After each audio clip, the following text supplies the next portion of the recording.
Hello, I'm Billy, and this is the Unlock Your Child's Full Potential podcast, where we discuss how to give our children a head start in life and teach them some basic principles of success that will serve them well in adult life. This podcast is about the lessons that are often not taught in school, and it's up to us as parents to shine the light and coach our kiddos. Things like building their confidence, developing integrity, and a strong work ethic, shaping a worldview. It will also be about cultivating emotional intelligence skills, money mindset, personal growth habits, to name a few. I'm a mom of 3 young girls, and my mission is to raise them to be good humans, happy and fulfilled adults. Join me on my quest to learn more ways to parent with intent and raise thriving kids. I'm here to create a space where you feel supported and inspired to bring these lessons into your home and try them out. Let's dive in.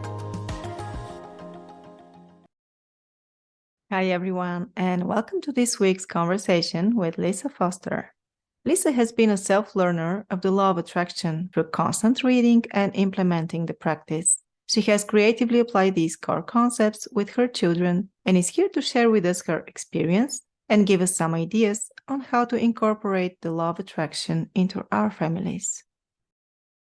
Hi, Lisa. It's wonderful to have you here on the podcast to talk about our children's well-being and our role as parents in helping them unlock their full potential. Thank you, Billy, for having me. I'm really excited to be here, and I'm just excited about all the work you're doing and putting out there. So thanks for inviting me. Please give us a little background and tell us about your parenting journey. Well, my background is I'm a mom and I have 2 teenagers. And honestly, I'm probably weird because I actually love my teens so much. For everything you've heard about teens, it's actually an incredible time. So no worries. And then awesome to hear that. I'm also a physical therapist and a craniosacral therapist. So I own my own private practice. And then I have a podcast as well called Real Life Momz. Just like you, I'm trying to connect moms through real conversations. So, on my podcast, I feel that moms have so much incredible knowledge, as you know, and if we can pool everybody's knowledge and learn from each other, then I think we're just so unstoppable. So my podcast is all about giving moms a voice to share that and make sure that we're not alone in that journey. How old are your kids? So I have a 14 and a 16-year-old. Great. So we have a lot of good advice to hear from you. For all those moms that are not so confident that these years are awesome. We were talking earlier about the law of attraction. I am sure many of our listeners are familiar with the philosophy behind it, thanks to the movie The Secret. For those who aren't, could you explain what is the law of attraction and how we can make use of it? Yeah, it's kind of a really basic, simple idea, honestly, all about like thoughts become things, right? And that if we can think about what we truly, really want and put it out there, then we can kind of create this life that we desire. And it sounds kind of woo, I'll be honest, because I'm originally a New Yorker and I'm skeptic, but I watched The Secret and it just resonated with me and it totally changed the way I look at things. And so it just brought me on this amazing journey for myself, but then also introducing it to my family. So that's been amazing and so fun. How did you introduce it to the kids? Yeah, well, I guess, I think I first had to use it for myself, right? Because you hear this kind of concept, okay, thoughts become things. If I want something, I'll put it out there, right? And people are like, well, why am I not getting it, right? Right? Most people, I think, do it around money. It's like, I want to be a millionaire. And then you're not. And so I think I had to really dig deep into it first before I could even introduce it to my kids. So for me, what happened was I had to really think about what it was about, like if I was putting out, I wanted to be a millionaire, what it was that my core belief was. And honestly, around money, I have a lot of beliefs that aren't so positive. Like, there was a very lack of money growing up. And so I am associated to that. Or maybe money seems showy or I don't deserve the money. And so if thoughts become right? Even though I want the $1 million, but I'm still thinking about all this lack. So I had to really work on that. And what I decided to do was like, just like a muscle, right? Like I had to think, like train my body, my mind to do this. And so I was like, let's start small, just with myself. Let's start small. And what I did was, every morning I would write like a story as what my day was going to be like. I'm going to wake up. It's going to be sunny out. My drive, there'll be no traffic. And I'm going to get a free cup of coffee. And and I would just put little things out there and just try it. And I just have a fun little story to put out there for trying it small. It's a story about me putting out a free cup of coffee. So I put out a free cup of coffee that morning, right? Doesn't seem like a big deal, but at the time, honestly, I was in my lack mentality with money and I didn't want to spend on something, like coffee. But one day we were out driving with my husband and we're like, oh, let's just stop at Starbucks and get a cup of coffee. That morning I had put out, I wanted my free cup of coffee. And we went through Starbucks and I was like, great, let's just share a cup. It'll be great. And my favorite is that mint mocha, peppermint mocha. Oh, I love that so much. I put it out. We go through the drive-through. We said, I'm going to get that peppermint mocha. And the first thing he says was like, oh, we're out of peppermint.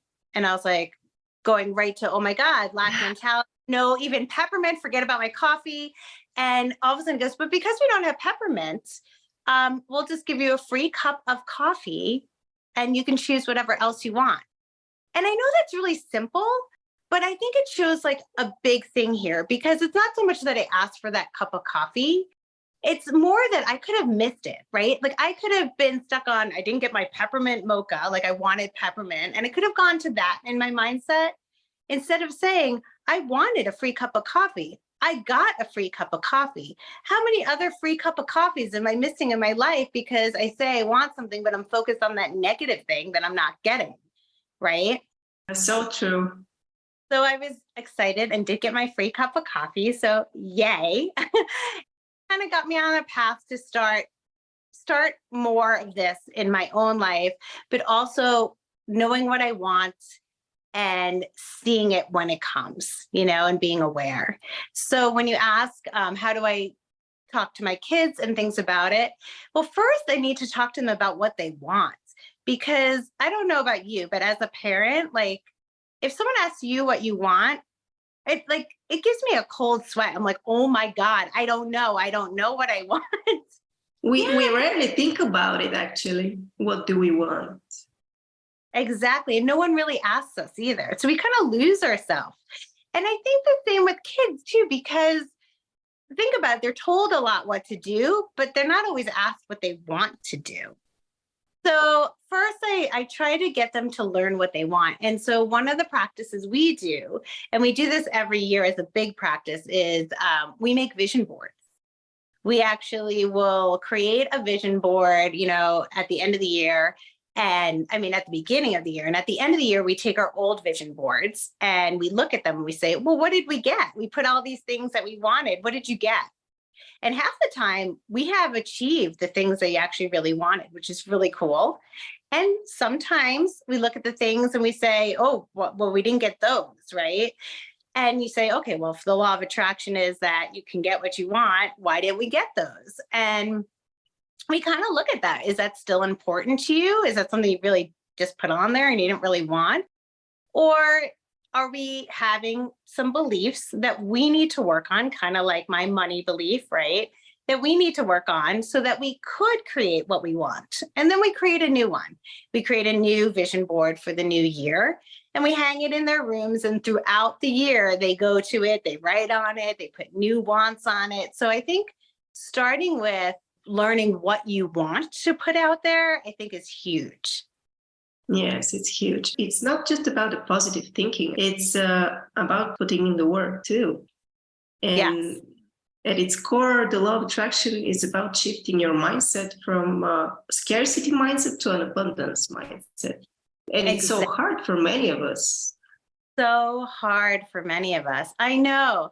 And And just going with that abundance mindset, like that is something like I feel our kids don't get to experience a lot, especially like in the school systems, right? It feels so competitive all the time to get the best grades, to make the team.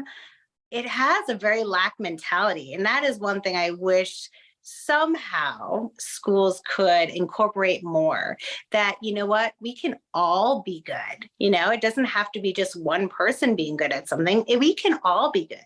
Like you and I are both doing podcasts for parents. They can both be good.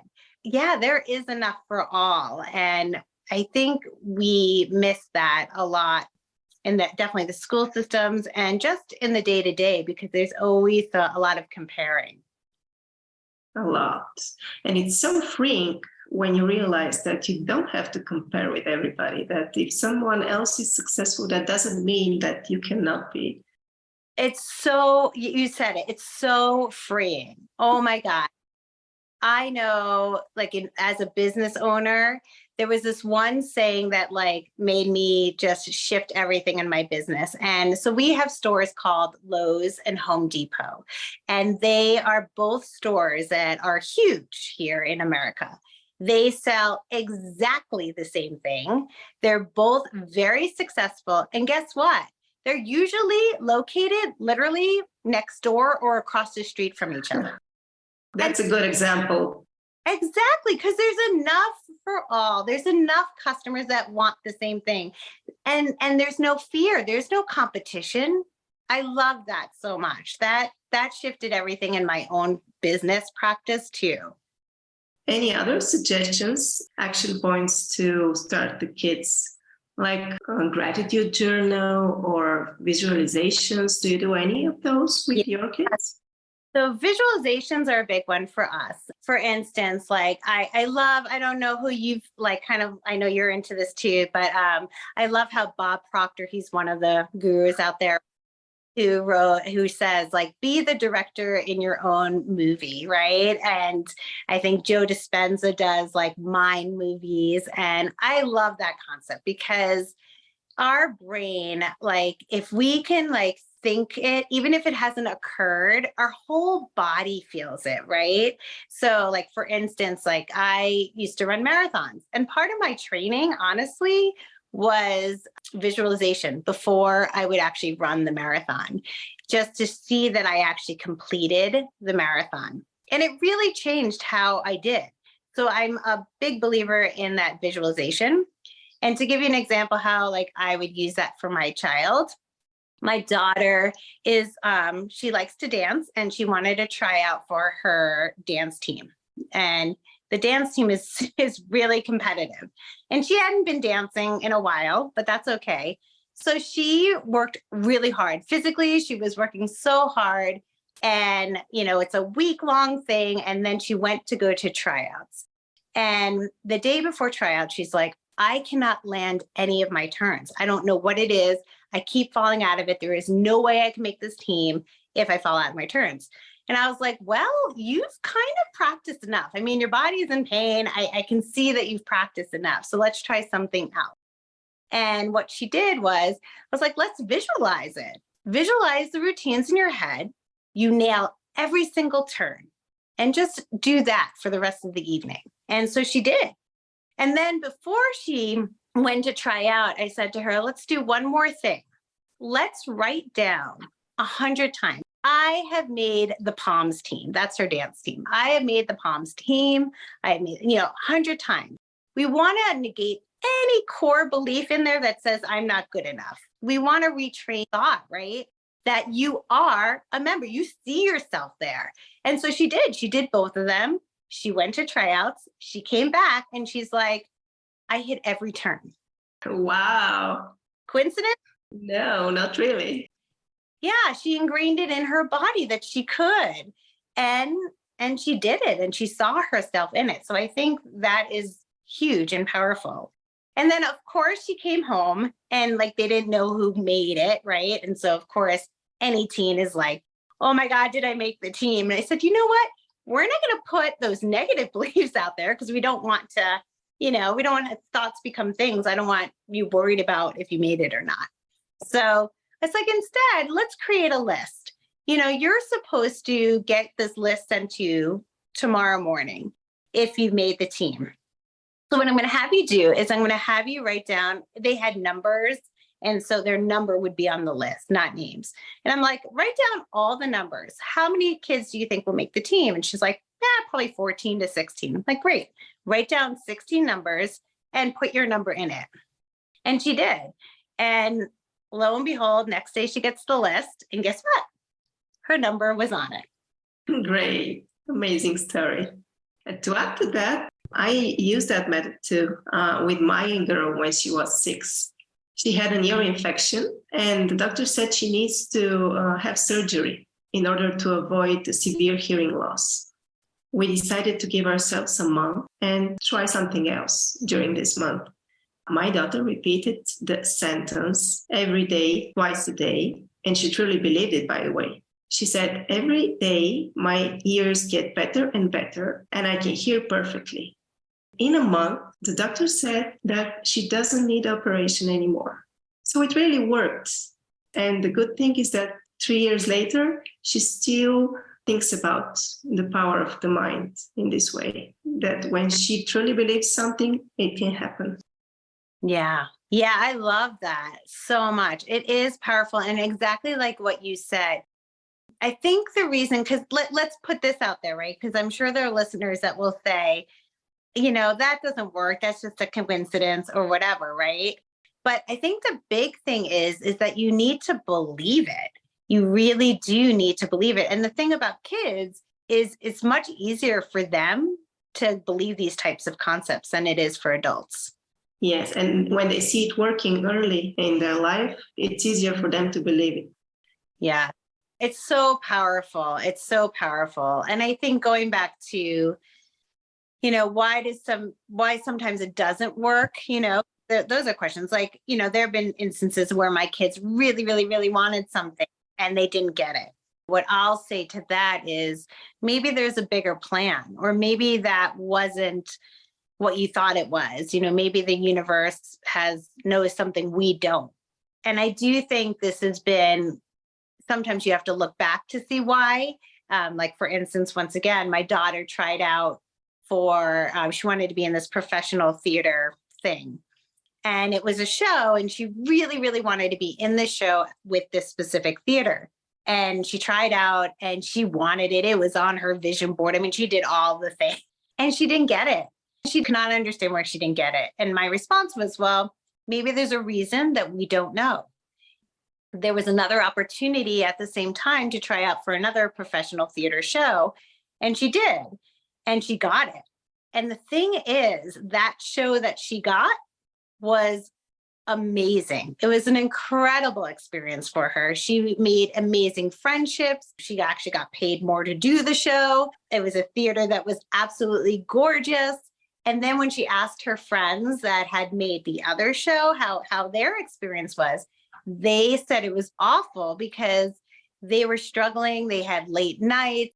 They were fighting within their cast. It was all this stuff that my daughter, if she made that show, would have been miserable. And then I just said, well, let's look back at this, because you wanted something. You still got what you wanted, which was the professional show you wanted to do, but you got a different one, and the universe helped you do that, right? That was a better opportunity for you. Yeah, such an excellent point. It's not always the way we envision it to be, but it's the best way for us. And another thing that it's important is to watch the words we use. For example, don't say I struggle with maths. Say instead, I find math challenging, but I'm getting better and better. So if we consciously choose the words we use, it helps to send the right message to the universe. Yeah, because you're using those positive things that you want to attract, right? So versus saying like you're struggling and it's negative, yeah, then you're attracting that. We don't want to attract the struggle, right? And I also think that's what's really hard to do for people. I think that's the hardest part, which I'm still working on, I'll be honest. My idea is to give our kids a head start so they don't have to struggle when they become our age.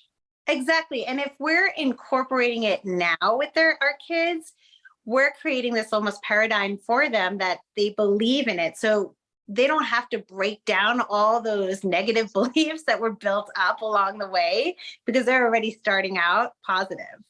Yeah, exactly. There was a movie also called The Secret, but it's more like an actual film called The Secret Dare to Dream. And so it's more of a story that not a documentary.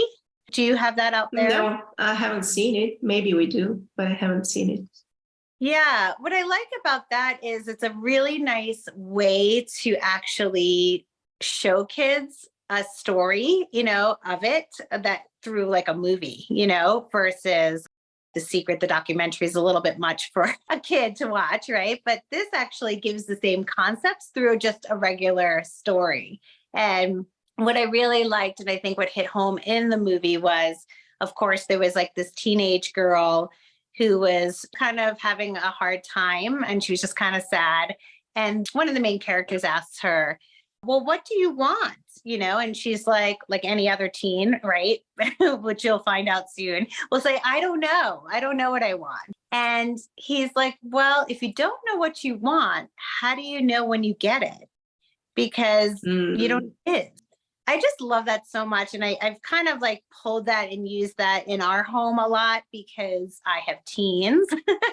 And, my daughter will come home and be sad about something. And I'll be like, oh, well, what's going on? And she'll be like, well, I didn't get invited to a party, whatever it is.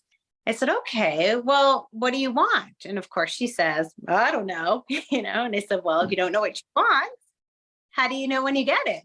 And she goes, which it just makes her think because she knows us enough now. We've introduced us enough that we're digging.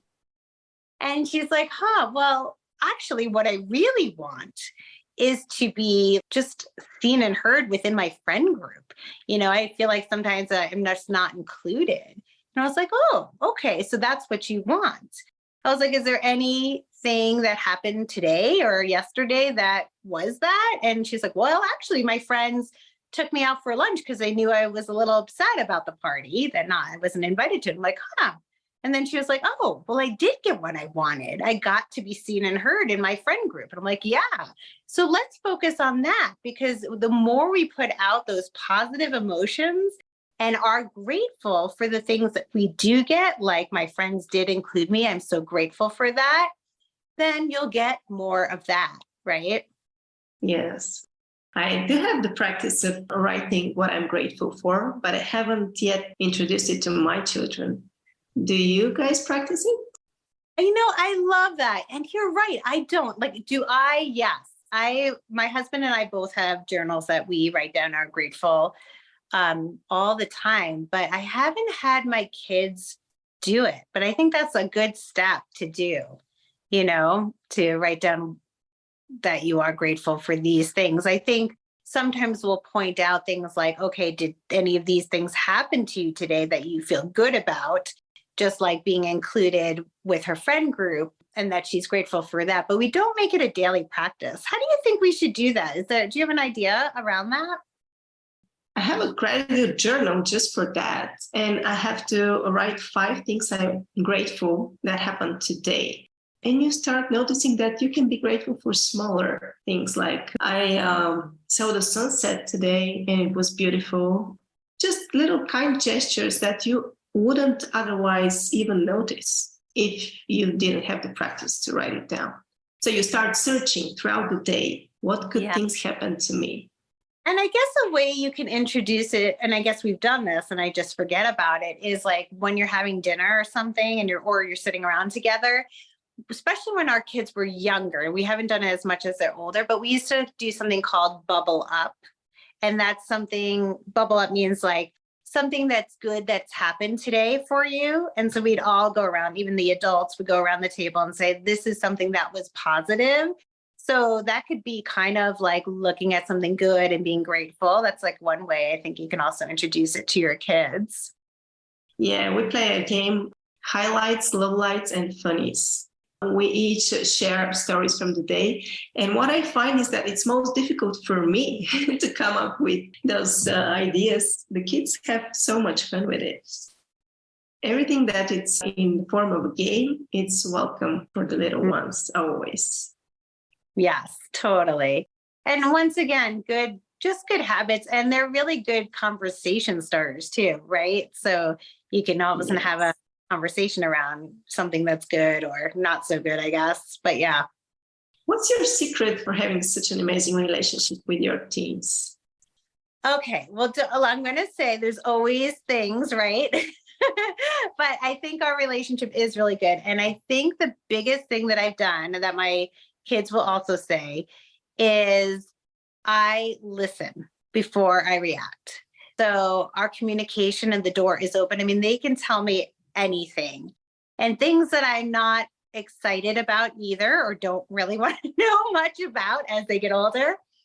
But they know that I'm a safe place and that I won't react. They know that if they have to tell me something and say they did something not so great, maybe they tried something they're not supposed to try, wink, wink. But they know I'm a safe place that they can come and we can actually have a conversation, that they're not going to be like, okay, go to your room, you're grounded.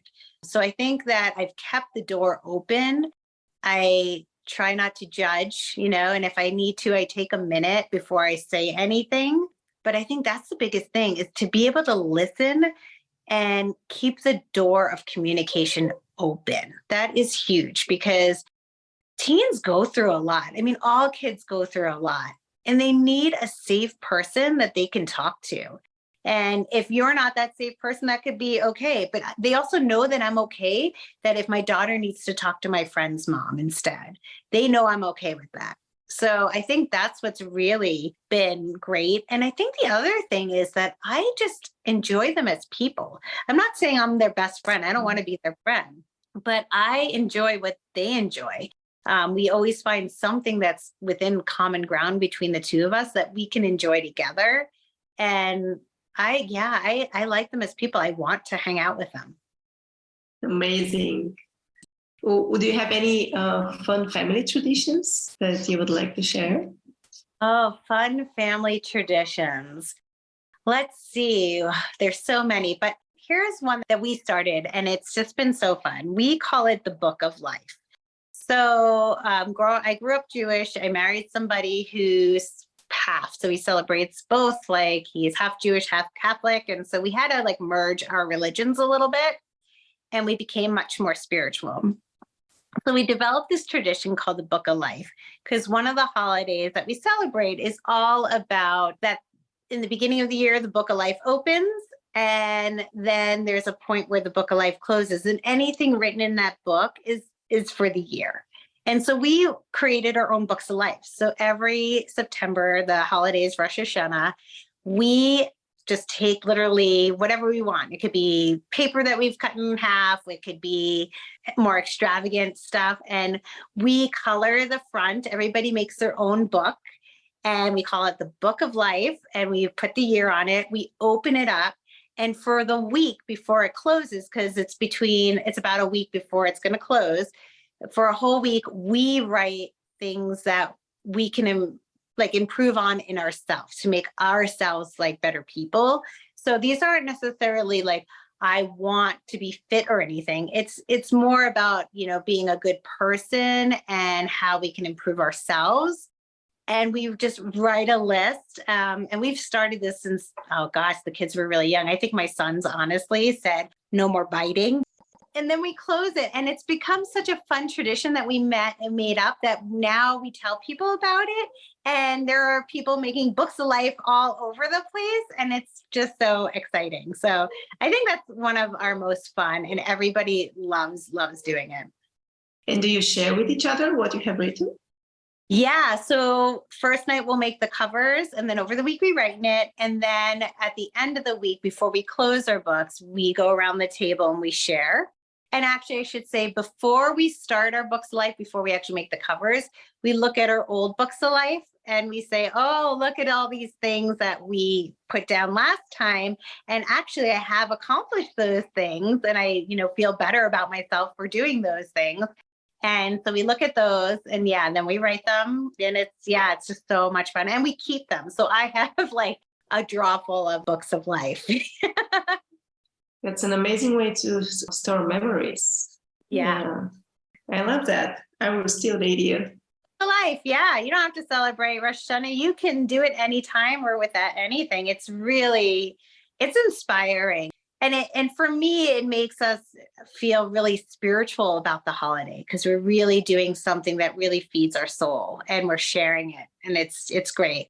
We has invited friends over to make books of life, that do not celebrate or anything like that. They, they do it together now. It's so cute.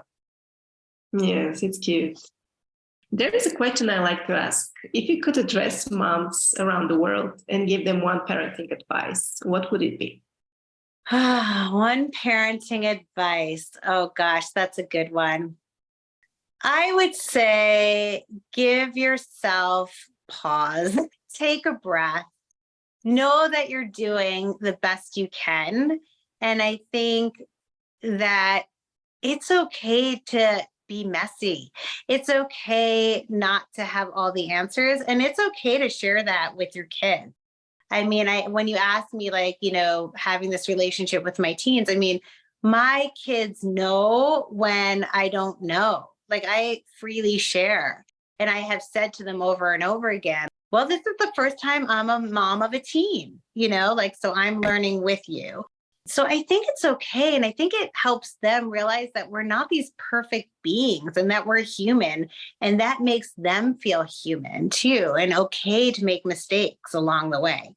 So take a pause. You're doing a good job and it's okay to be messy and make mistakes. That's incredible advice. I so needed to hear that. Is there anything else you would like to share with us today?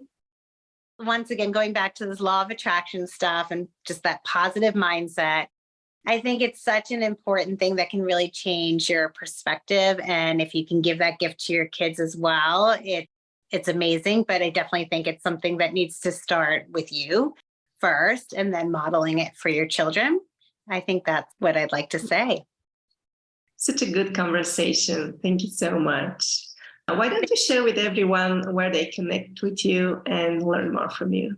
Yeah, you can find me. I have a website called reallifemomz.com. And on there, you'll find links to my social media and also links to my podcast episodes. So check it out. Real Life Momz. It's just moms talking to moms about all sorts of things. So I'd love for you guys to visit.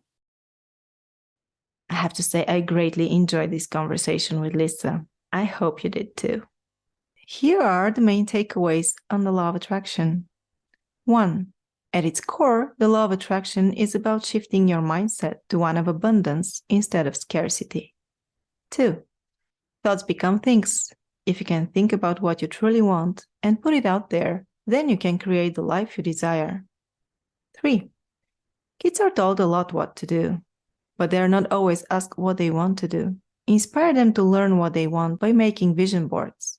If you don't know what you want, how do you know when you get it? 4. Use visualization. When physically you have done all you can do and you've worked hard enough, there's one more thing you can add to your preparation. Imagine yourself achieving the outcome you want. See yourself already there. 5. There are instances where you really want something and you don't get it. Maybe there's a bigger plan, a better opportunity. The final destination is not always the way you envision it to be, but it's the best one for you. 6. Watch the words you use. Use positive words to attract the positive outcome. If you consciously choose the words you use, it helps to send the right message to the universe. 7. Have a gratitude journal in order to focus on all the good things that happen to you every day. The more you put out those positive emotions, and the more grateful you are for the things that you do get, the more they manifest in your life. 8.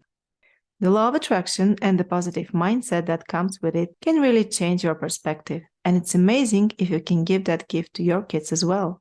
but it definitely is something that needs to start with you first and then be modeled to your children. I also want to highlight Lisa's recipe for having an amazing relationship with her teenagers and genuinely enjoying them as people. The biggest factor is being able to listen to your kids and keeping the door of communication open. That's huge because teens go through a lot and they need a safe person that they can talk to. It helps a lot if you can find an activity you can enjoy together. Lisa's message to moms around the world is that it's okay to be messy. It's okay not to have all the answers, and it's okay to share that with your kids. You can say, "This is the first time I'm a mom of a teen, so I'm learning with you." It helps them realize that we're not those perfect beings and that we're human, and that makes them feel human too. It also makes it okay to make mistakes along the way. Thank you so much for listening and letting me be a part of your day.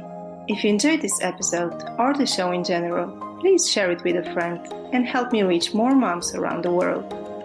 I would also appreciate it if you consider leaving me a review. Reviews are literally the lifeblood of a podcaster and help me so much. Don't forget to subscribe so you get notified when a new episode drops. See you next week.